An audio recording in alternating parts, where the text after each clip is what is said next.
찬송가 6장 목소리 높여서를 함께 부르심으로 2025년 10월 13일 월요일 새벽 예배를 시작합니다.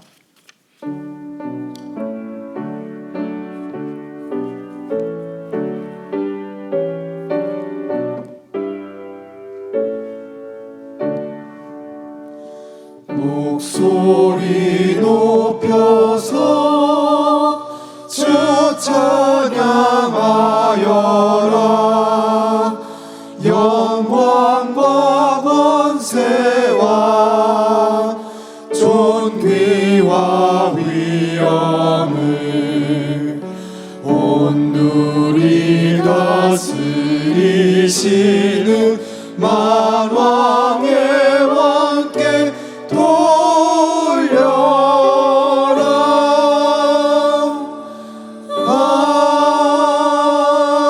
아멘. 계속해서 528장입니다. 예수님 우리를 부르는 소리 함께 부릅니다.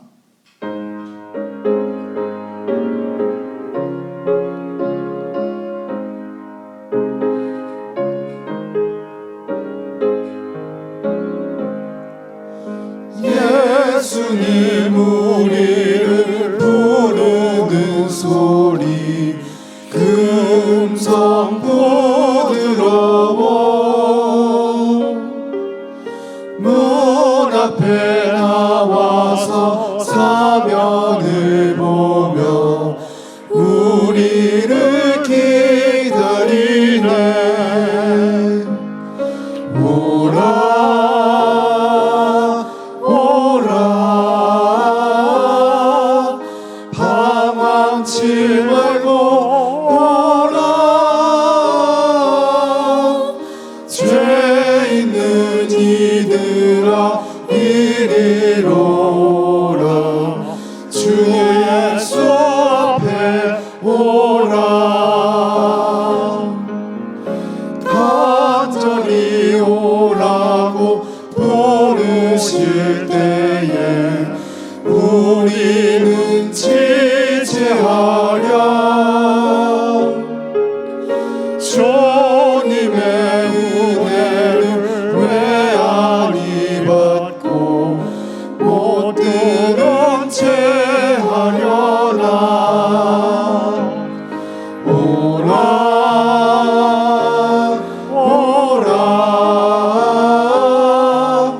방황치 말고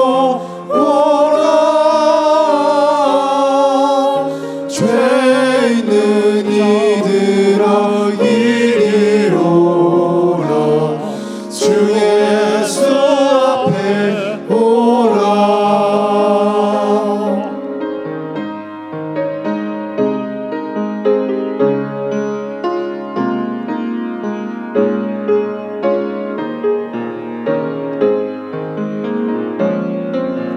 세월이 살같이 빠르게 지나 쾌락이 끝이 나고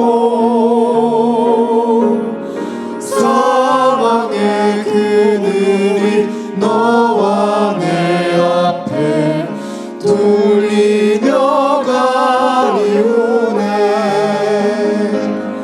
오라 방황치 말고 오라. 죄 있는 이들아 이리로 오라. 주 예수 앞에 오라. 우리를 위하여 예비해 두신 영원한 집이 있어. 죄 많은 세상을 떠나게 될 때 영접해 주시겠네. 오라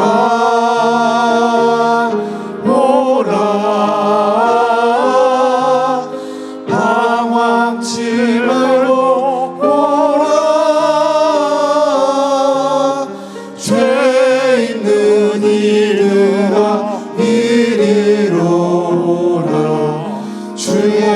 예수 앞에 오라. 오늘 새벽에 보실 하나님의 말씀은 스가랴서 1장 1절부터 6절까지입니다. 번갈아 있습니다. 다리오 왕 제2년 8째 달에 여호와의 말씀이 이또의 손자 베레가의 아들 선지자 스가랴에게 임하니라 이르시되 여호와가 너희의 조상들에게 심히 진노하셨느니라. 그러므로 너는 그들에게 말하기를 만군의 여호와께서 이처럼 이르시되 너희는 내게로 돌아오라. 만군의 여호와의 말이라. 그리하면 내가 너희에게로 돌아가리라. 만군의 여호와의 말이니라. 너희 조상들을 본받지 말라. 옛적 선지자들이 그들에게 외쳐 이르되 만군의 여호와께서 이같이 말씀하시기를 너희가 악한 길 악한 행위를 떠나서 돌아오라 하셨다 하나 그들이 듣지 아니하고 내게 귀를 기울이지 아니하였느니라. 여호와의 말이니라. 너희 조상들이 어디 있느냐? 또 선지자들이 영원히 살겠느냐? 내가 내가 나의 종 종 선지자들에게 명령한 내 말과 내 법도들이 어찌 너희 조상들에게 임하지 아니하였느냐? 그러므로 그들이 돌이켜 이르기를 만군의 여호와께서 우리 길대로 우리 행위대로 우리에게 행하시려고 뜻하신 것을 우리에게 행하셨도다 하였느니라. 아멘. 기도합니다. 거룩하신 아버지, 주님의 영광스러운 위엄을 거부하지 않도록 도와주시옵소서. 주님의 거룩하심을 피하지 않게 해 주옵소서. 주님의 진노를 어린아이처럼 자기식으로 오해하는 동화 같은 신앙에서 벗어나도록 도와주시옵소서. 저희가 과거에 대해 감사드리듯 미래를 보며 소망을 품기를 원하오니 일상 가운데에서 찬양하는 법을 가르쳐 주시옵소서. 예수님의 이름으로 기도하옵니다. 오늘의 설교 부제목은 나에게 돌아오라는 선포입니다. 이 부제는 너희는 내게로 돌아오라 그리하면 내가 너희에게로 돌아가리라 하는 하나님의 말씀을 줄인 것입니다. 사람들의 믿음이 희미해지고 하나님의 말씀에 대한 신뢰가 흔들릴 때 그럼에도 그들을 버릴 수 없는 하나님은 나에게 돌아오라고 참되고 거짓 없는 음성으로 간곡히 부르십니다. 설교 중에는 경쟁 상대와 정치적 적까지 끌어안은 아브라함 링컨 16대 미국 대통령의 포용 리더십을 새롭게 되비춰 본 책, 권력의 조건이라는 책을 소개합니다. 원 제목은 Team of Rivals, 경쟁자들의 팀입니다. 제가 이 책을 소개하기로 맘먹은 것은 이진숙 전 방통선신위원장이 그 직에서 쫓겨난 다음 날 자택에서 불법적으로 경찰에 끌려가는 모습을 보면서입니다.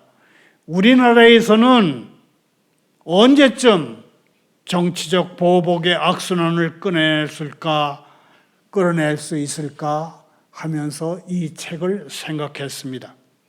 1861년 링컨 대통령은 당선되자마자 그가 소속된 휘그당의 경쟁자들을 국무장관, 재무장관, 법무장관에 앉혔고 자신보다 더 유명하고 더 많이 교육받았고 공직 경험도 더 풍부한 상대당 민주당의 정치적인 적들을 해군 장관, 우정 장관, 전쟁 장관에 임명했습니다. 스가랴 1장 1절 2절을 다시 읽습니다.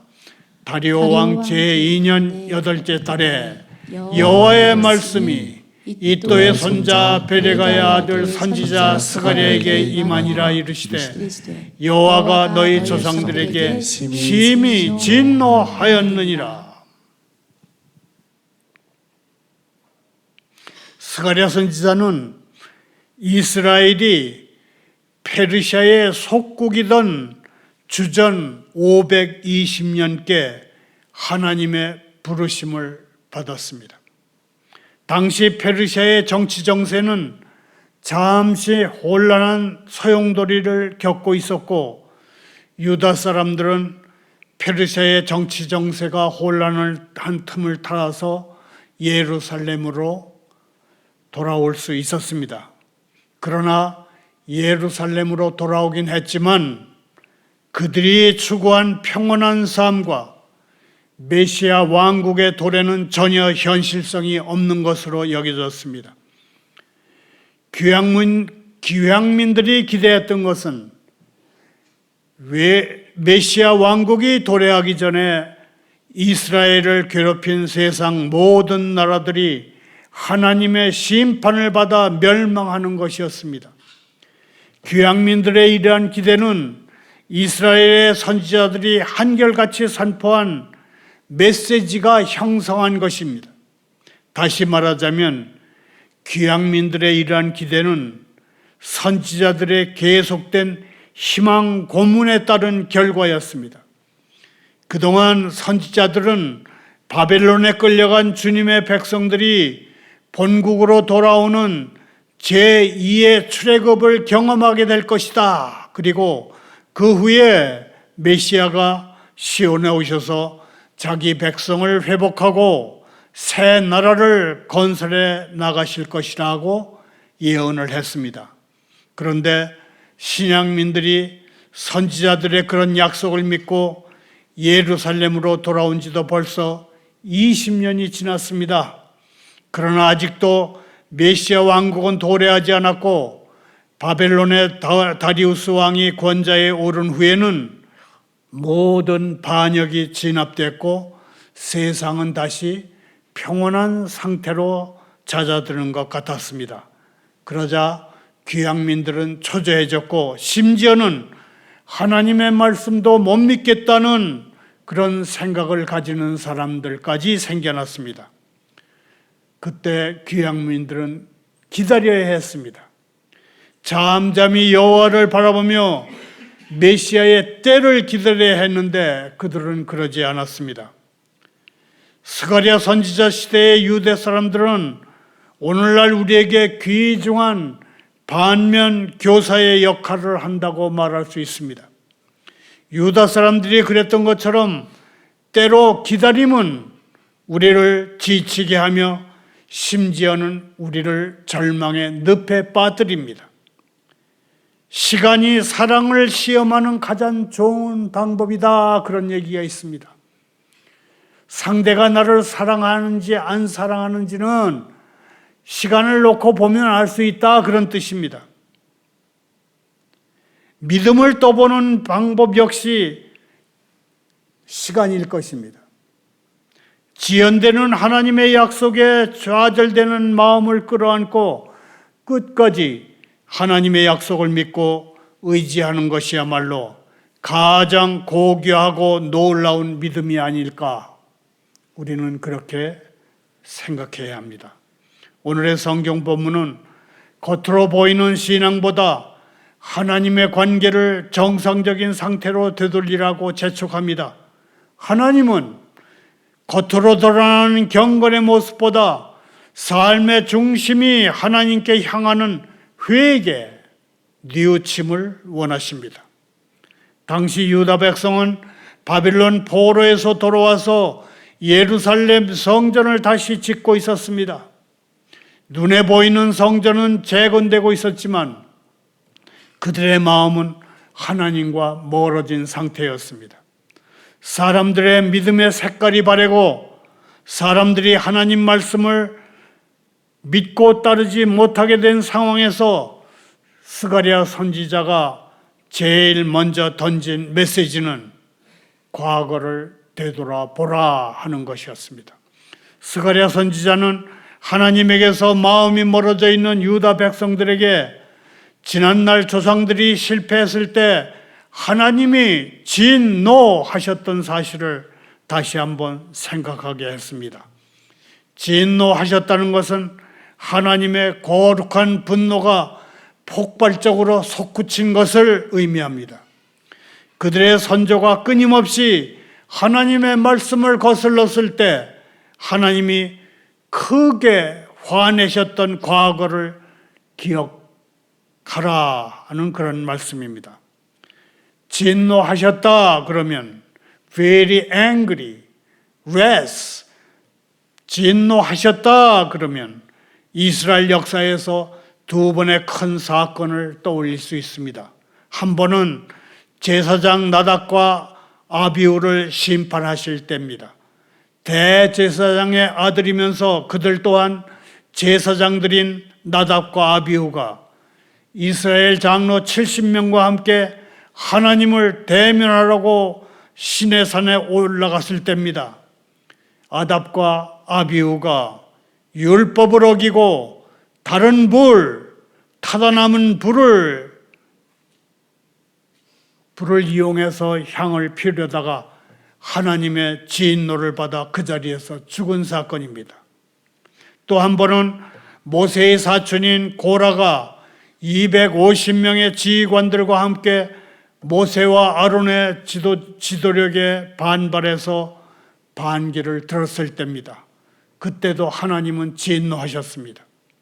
하나님의 진노하심은 그들의 욕망의 집결지인 땅을 쭉 갈라놨습니다. 250명의 고라 일당은 물론 그 자리에 있던 모든 회중과 그들의 모든 재산이 갈라진 땅으로 휩쓸려 들어가 버렸습니다. 하나님은 경고하신 대로 심판하셨고 경고하신 대로 심판하실 것입니다. 하나님의 진노는 아직 끝나지 않았습니다. 그러나 다행인 것은 하나님의 경고가 반드시 심판으로 끝나지만은 않는다는 사실입니다. 하나님은 스가랴 선지자의 입을 열어서 이렇게 말씀하십니다. 너희는 내게로 돌아오고 그러면 내가 너희에게로 돌아가리라.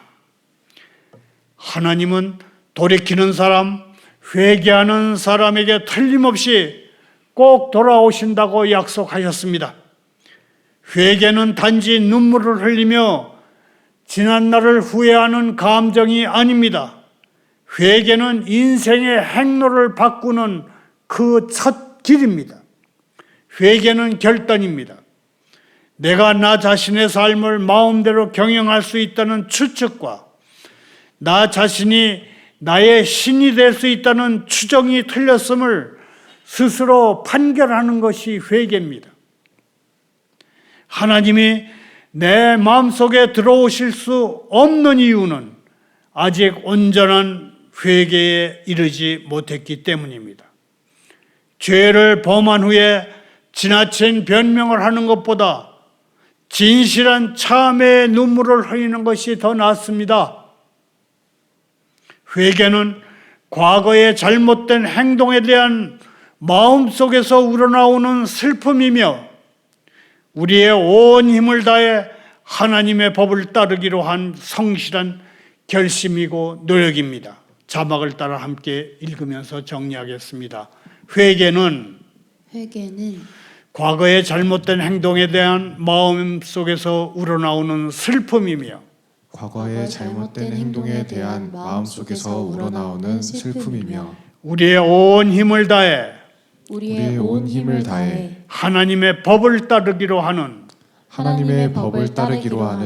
성실한 결심이며 노력입니다. 회개는 선한 사람이 할 수 있는 일입니다. 우리가 악해질수록 회개의 필요성은 점점 더 커지지만 회개할 수 있는 능력은 더 작아집니다. 거듭 강조하거니와 회개는 결단입니다. 유다 백성의 몸은 예루살렘으로 돌아왔습니다. 그러나 마음은 여전히 하나님과 거리를 두고 있었습니다. 무너진 성전은 이제 성전 건축을 시작한 지 3년 가까이 되니까 몇 달 후면 다시 세워질 것입니다. 그러나 예배는 무너져 버렸고 그들의 조상들처럼 선지자의 말을 무시한 채 자기들의 길을 고집했습니다. 이에 하나님은 너희 조상들을 본받지 말고 너희의 악한 길, 악한 행위를 떠나서 돌아오라 그렇게 말씀하십니다. 그리고 하나님은 다시 물으십니다. 너희 백성은 어디 있느냐? 그들의 조상은 모두 사라졌지만 너희 백성은 어디 있느냐 하는 하나님의 말씀은 사라지지 않고 그대로 있는 것입니다. 쉬운 성경은 6절을 이렇게 번역했습니다. 만군의 주께서 우리의 행실과 행위에 따라 우리를 벌하시려고 생각하셨던 대로 우리에게 그같이 행하셨도다.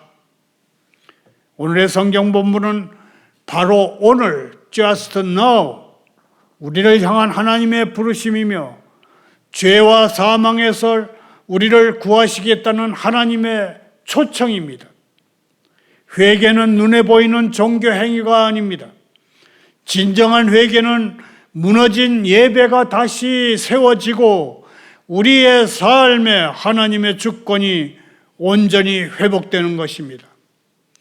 또한 오늘 성경 말씀은 세대 간 신앙의 책임을 일깨워줍니다. 조상 세대의 죄는 자녀 세대에까지 심각한 영향을 미칩니다. 대물림되는 죄의 흐름을 끊는 유일한 길은 참되게 회개하는 것뿐입니다. 부모 세대가 먼저 돌이켜야 자녀 세대도 하나님 앞에 바로 설 수 있습니다. 말을 맺겠습니다. 마가복음 6장 12절 13절을 함께 읽겠습니다. 제자들이 나가서 회개하라 전파하고 많은 귀신을 쫓아내며 많은 병자에게 기름을 발라 고치더라. 여기서 잠깐 아브라함 링컨 미국 16대 대통령의 포용 리더십을 되짚어본 권력의 조건이라는 책을 소개합니다.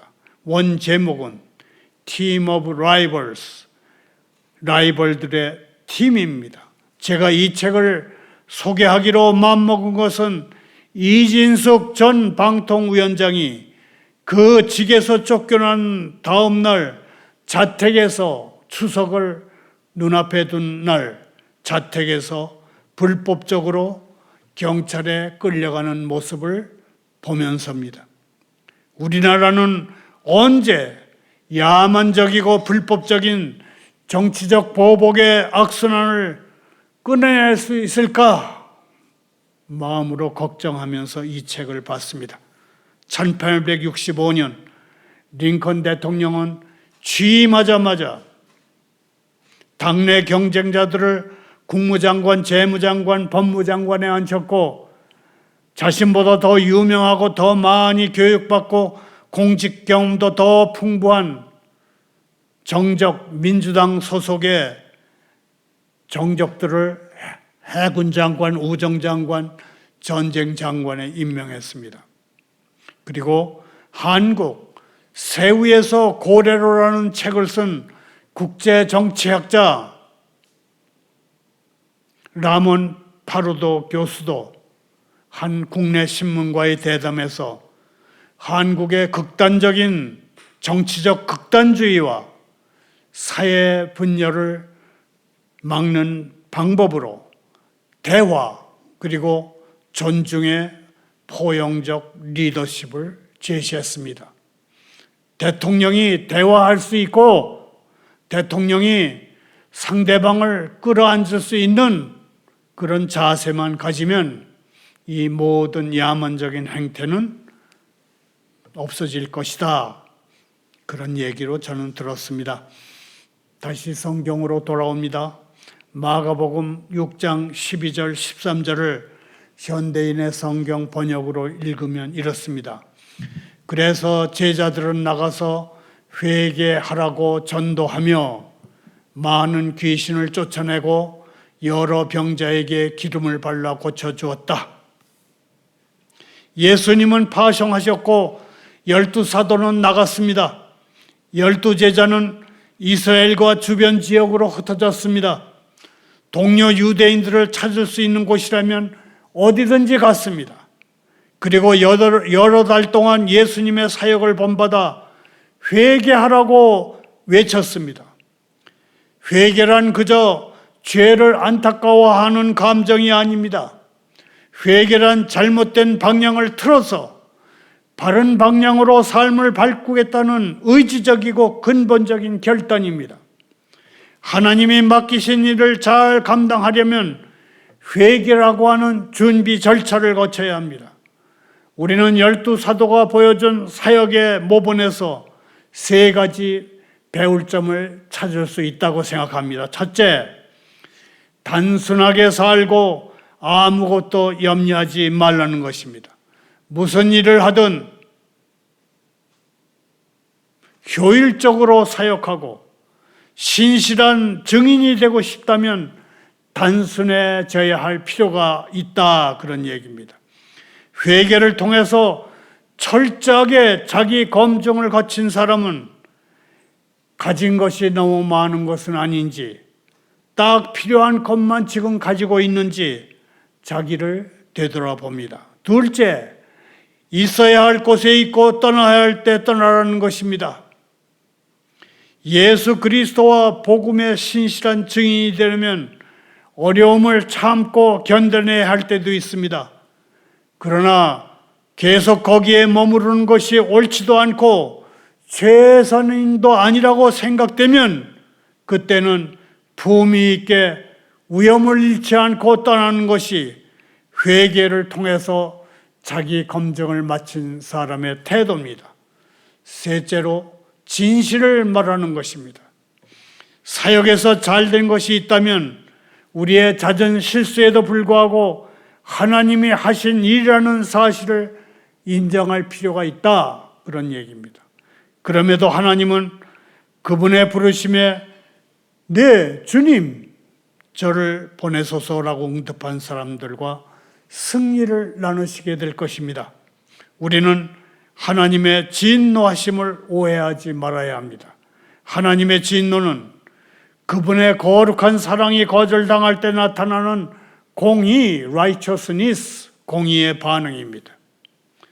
하나님은 회개하고 돌아오는 사람을 용서하시는 사랑의 하나님이십니다.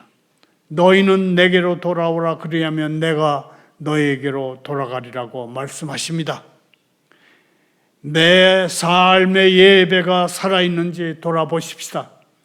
겉모습이 아니라 하나님과 관계가 회복되어야 합니다. 하나님이 나와 함께 하실 때 내 안에 무너진 예배, 감사, 기쁨, 능력, 사랑이 회복될 것입니다.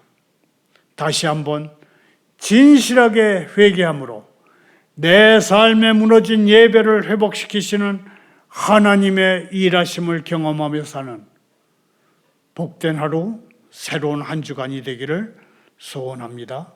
감사합니다. 기도합니다. 전능하신 하나님,